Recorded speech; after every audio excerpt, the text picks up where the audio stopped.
이번에는 블로그 마케팅 효과가 있을까 해서 마지막 이제 네이버 입장에서는 블로그 마케팅 채널에 관한 생각을 좀 어떻게 가지고 있는지 제가 좀 얘기를 드려볼게요. 일단 네이버 입장에서는 그 고객 입장이 사실 가장 중요하고요. 왜냐면 이제 고객이 있지 않으면은 고객이라는 거는 이런 정보를 검색하는 사람들이 많이 있지 않으면은 광고주가 이 시장에 들어와서 광고를 할 필요가 없단 말이에요. 이 마케터들을 포함을 해서 뭐 파워링크라든가 이런 검색 광고를 다 뜻하는 거죠. 그래서 사실 광고주는 잃어도 상관이 없는데 이 검색을 하는 일반 유저들은 절대 잃어서는 안 되거든요. 그래서 네이버가 이 검색 포털 서비스를 하고 있는 이런 주체들은 다음하고 구글도 마찬가지고요. 사실 광고주 눈치보다는 고객의 눈치를 가장 많이 우선시해요. 그래서 고객들의 그 변화하는 행태에 따라서 이제 서비스들을 계속 업그레이드 해나가죠. 그래서 네이버 입장에서 보면은 일단 고객 입장이 중요하다는 걸 얘기 드렸고요. 그 다음에 네이버가 사실 국내에서야 가장 큰 검색 점유율이 80% 가까이 되는 큰 검색 포털이지만 이제 국내를 조금만 벗어나면은 검색 점유율이 굉장히 낮죠. 근데 사실 해외는 둘째 치고요. 국내 상황만 보더라도 얼마 전에 기사를 보신 분들이 있을지도 모르겠어요. 유튜브라든가 페이스북, 그죠? 유튜브, 그리고 페이스북, 인스타그램. 특히나 국내에선 검색 엔진이 네이버가 검색 점유율이 1등이고요. 그 다음 2등이 어딜까요? 2등이 바로 다음 카카오죠. 카카오, 다음 검색 엔진이고, 그 다음에 구글, 이렇게 돼 있어요. 나머지들은 점유율이 너무 낮기 때문에 그래서 좀 논하기는 힘들고요. 근데 네이버가 한 80% 가까이, 다음과 구글이 약 10% 내외를 왔다 갔다 하는 걸로 조사가 되어 있는데요. 근데 이 네이버의 검색 점유율이 안타깝게도 이 다음이야 검색 점유율이 네이버한테 뺏기고 나서 더 이상 네이버를 점유율을 좀 뺏어오기 힘들어 하는데 이 네이버의 큰 검색 점유율을 구글이 가져가고 있단 말이죠. 이 구글 검색 엔진이 가져가고 있다라기보다는 구글이 가지고 있는 유튜브라는 큰 동영상 검색 엔진이 특히나 젊은 층을 상대로 네이버의 검색 점유율을 굉장히 많이 가져오고 있어요. 이 강의를 들으시는 분이 혹시나 이제 30대 이하이거나 20대 이하, 10대, 20대 같은 그 젊은 연령대다 라고 하신 분들 이 말에 공감하실 수 있을지 모르겠어요. 30대 이상이신 분들은 주위에 젊은 분들 상대로 한번 리서치 물어보세요. 요즘 젊은 분들은 내가 뭔가 정보를 검색하고 싶을 때 상품에 관한 정보 탐색이 필요할 때 오히려 네이버보다 유튜브나 인스타그램을 검색하는 친구들이 더 많다라는 겁니다. 실제로 그런 것들이 온라인에서 데이터 분석이 많이 되어 있어요. 자, 이런 입장에서 보면은 네이버 입장에서는 약간 안주할 수도 있었는데 이 유튜브라는 큰 검색 영상 서비스가 네이버의 검색 점유율을 조금씩 야금야금 뺏어가고 있다 보니까 굉장히 큰 위기감이 있겠죠.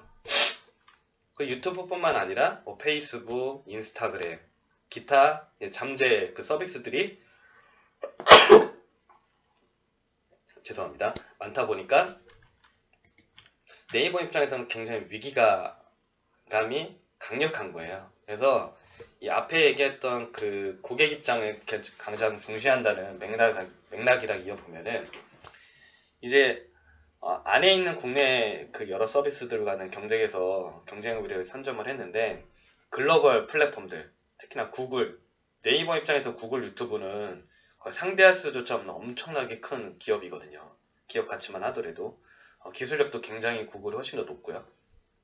그러다 보니까 굉장히 네이버가 우리나라에선 크지만 이런 인터넷 환경은 글로벌 마켓으로 오픈이 되어 있기 때문에 유튜브한테 검색 점유율이라든가 인스타그램의 검색 점유율이라든가 뭐 페이스북 여러 서비스들한테 조금씩 점유율을 뺏기고 있다 보니까 굉장히 큰 위기감을 통해서 이제 광고주보다 좀 더 고객 입장한테 양질의 컨텐츠를 줄 수 있게 굉장히 많이 업그레이드를 해나가고 있다는 거예요.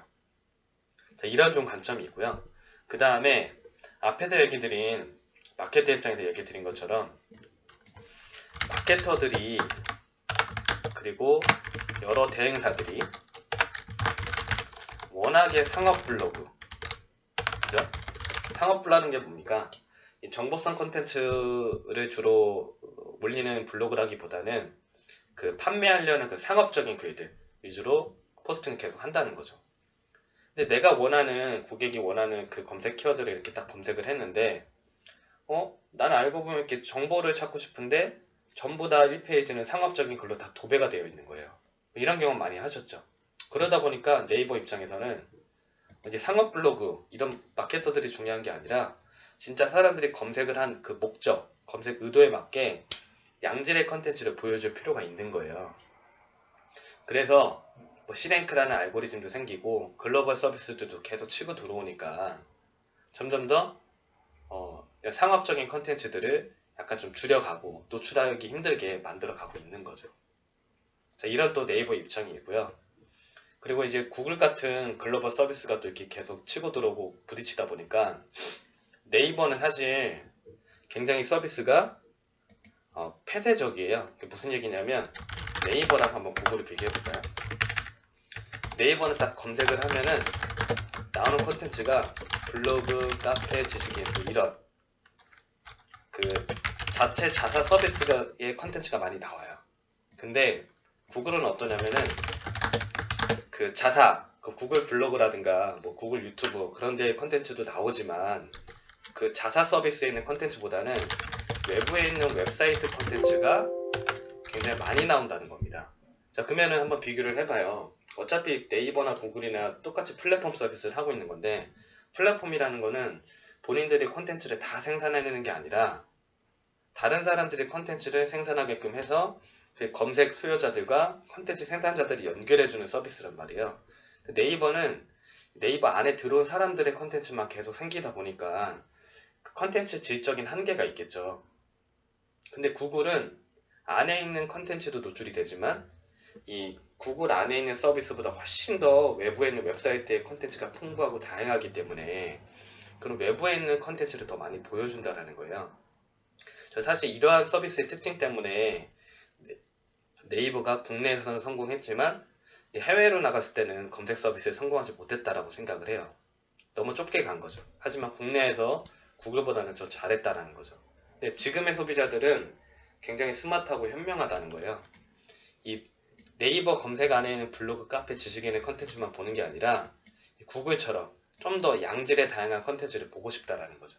그래서 실제로 네이버가 지금 어떤 행동을 했냐면, 자, 빠르신 분들은 좀 봤을 텐데요. 이렇게 검색을 하면은 원래 이 검색 채널이 웹사이트라고 나오는 게 아니라 사이트와 웹문서가 별도로 나뉘어져 있었는데 이제 이 사이트와 웹문서를 통합하는 과정을 작년 말에 2017년 말에 통합을 하게 됐습니다. 이 웹사이트로 통합을 한 목적은 뭐냐면 바로 제가 방금 얘기 드린 그겁니다. 구글처럼 안에 있는 컨텐츠도 중요하지만 외부에 있는 컨텐츠들도 네이버에서 잘 검색하게 해주겠다. 그래서 양질의 컨텐츠를 가지고 있는 사이트들이 네이버에 들어와서도 네이버 검색 채널에도 양질의 컨텐츠를 잘 노출을 해라 라고 이제 업그레이드를 해나가고 있다는 겁니다. 자, 이 관점에서 보면은 저희가 블로거를 얘기하고 있는 거니까요. 네이버 서비스 방향 자체도 이렇기 때문에 어차피 우리가 네이버에서 마케팅 할 거면 네이버 방향에 따라가야 되잖아요. 혼자만 독고다이로 갈 수가 없단 말이에요.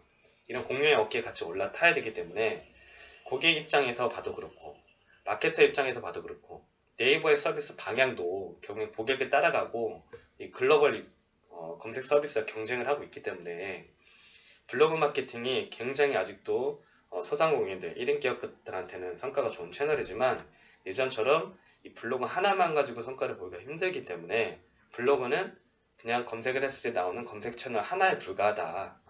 그래서 블로그를 너무 메인으로 보기보다는 좀 더 넓게 고객이 어떤 키워드를 검색을 해서 내 물건을 어떤 검색 패턴의 과정을 거쳐서 검색을 하고 구매를 할지 그런 것들을 좀 분석을 한 다음에 사실 상위 노출 같은 경우는 다행히도 나 말고도 요즘 해줄 대행사라든가 전문가가 많아요. 그리고 굉장히 단가가 낮아졌거든요. 사실 내가 지금 당장 상위 노출 못하더라도요. 내가 이런 검색 키워드 전략 설계를 하고 그 검색어를 그 네이버 블로그에 들어가는 검색 그 원고 내용이 있잖아요. 그 원고 내용을 잘 고객의 그 성향에 맞게 잘 작성만 할 수 있다면은 그냥 대행사들한테 상위 노출을 넘겨도 돼서 오히려 상위 노출은 예전보다 더 쉬워졌다는 거예요. 양질의 교육도 많아졌고요. 그래서 이제 마지막으로 이제 네이버 입장까지 얘기하면서 정리해보면요. 다 얘기 드렸지만, 이제 블로그 하나만 하지 말자. 이겁니다. 그래서 좀 더 다각도로, 다양한 관점으로, 고객을 이제 설득을 해나가야 된다는 거니까, 뭐 좀, 예전보다는 할 일이 좀 많아지고 생각이 많아지긴 했어도요. 뭐 어쩔 수가 없어요. 고객들이 이렇게 검색 과정을 거치기 때문에 우리는 그렇게 따라갈 수밖에 없다라고 생각을 합니다. 그래서 이제 고객 입장, 마케터 입장, 마지막으로 네이버 입장에서 얘기를 했는데요. 앞으로도 블로그 마케팅 그리고 다른 온라인 마케팅 채널들 다양하게 계속 얘기를 드릴 테니까 유튜브 보고 계신 분들은 꼭 구독 버튼도 오른쪽 하단에 있는 구독 버튼도 눌러주시고 좋아요도 한번 눌러주세요. 궁금한 거 있는 분들은 댓글을 달아놓으시면 제가 또 친절하게 답도 드릴 거고요. 그리고 네이버에서 친절한 미고쌤이라고 검색하면 제가 또 이런 양질의 영상 교육을 올려놓은 사이트도 나오니까 들어와서 무료 영상 교육도 한번 보시면 사업하시는 데 도움이 되실 것 같습니다. 이상으로 블로그 마케팅 효과가 있을까 내용에 대해서 마치겠습니다.